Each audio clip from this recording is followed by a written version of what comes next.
With the trailer extended like this, I'm gonna need permits for an oversized load. But I got an idea. I've never done this. I'm gonna try to close the trailer underneath the load.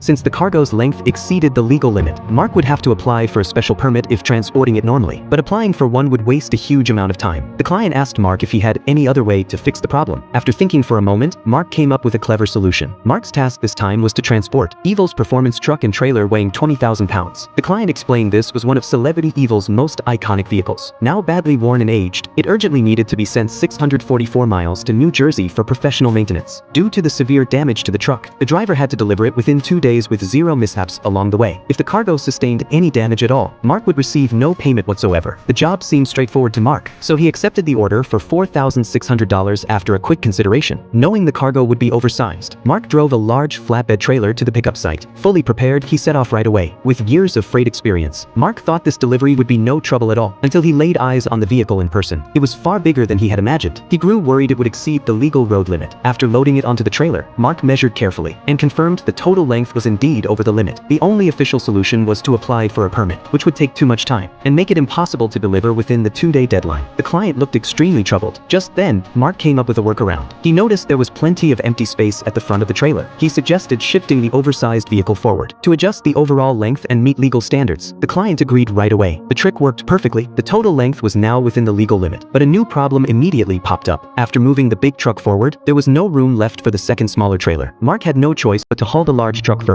He offered to ask another driver to deliver the smaller trailer separately, with the client covering all the extra costs. After a moment of thought, the client accepted the arrangement. Once they reached an agreement, Mark hit the road at once. He had already lost time loading and adjusting the cargo, afraid of missing the deadline, so he drove as fast as he safely could. Halfway through the trip, he stopped to inspect the cargo out of caution. Everything remained stable and intact. Satisfied, he continued driving. Before long, he arrived at the destination. Mark thought the tough job was finally over, but an accident struck out of nowhere. The street was packed with cars, and his truck-trailer combination was extremely bulky. There was simply no room for him to turn around. Would Mark manage to finish this delivery successfully?